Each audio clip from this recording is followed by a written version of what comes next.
Well, good afternoon. Welcome to Daily Focus. And today I just had a bunch of stuff in the morning and wasn't able to get to it, but I see a mistake. It is 2 Timothy 1:7, not 2:7, that we're dealing with. And it's a very familiar verse. And I'm just going to deal with one. For God hath not given us a spirit of fear, but of power and of love and of a sound mind. There are so many people today that get paralyzed by fear. Sometimes those fears are legitimate, powerful enemies, right? They're legitimate challenges in life.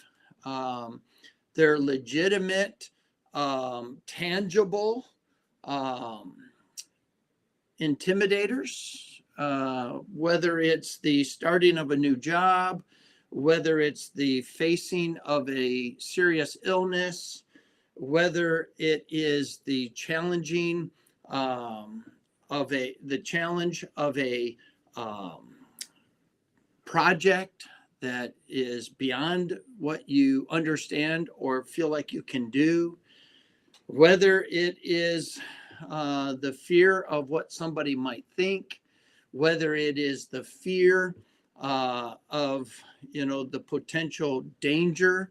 I was sharing with somebody recently about my natural fear of in-ground pools as it relates to having grandbabies. It's just a natural fear of mine, and some of that fear is grounded in the fact that I've never had one, and part of the reason I've never had one is because of the fear I have about them.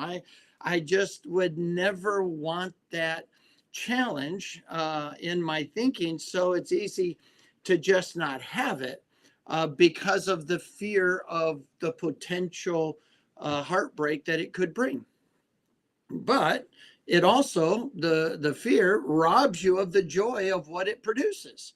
And there's a lot of people in life that are being robbed of the joy, peace, and enjoyment of what something could produce because they alienate themselves away from it. They fail to embrace it. They refuse to deal with it.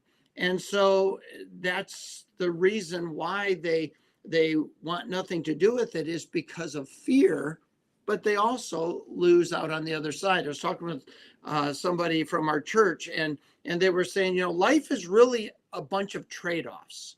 And I think that's absolutely true. I mean, life is a trade-off. If I'm going to work for here as opposed to over here, this one over here may have A, B, and C, and this one has D, E, and F. And if I go here, I don't have A, B, and C. But if I go over here, then I don't have D, E, and F. And so it's a series of trade-offs. If I'm going to buy this car, then I don't get this. But if I'm going to buy this one, then I won't have that.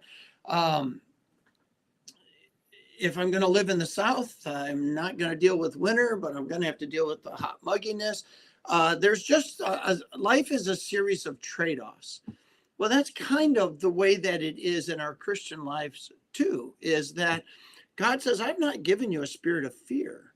Don't give in to fear that's going to rob you of what God's power could produce.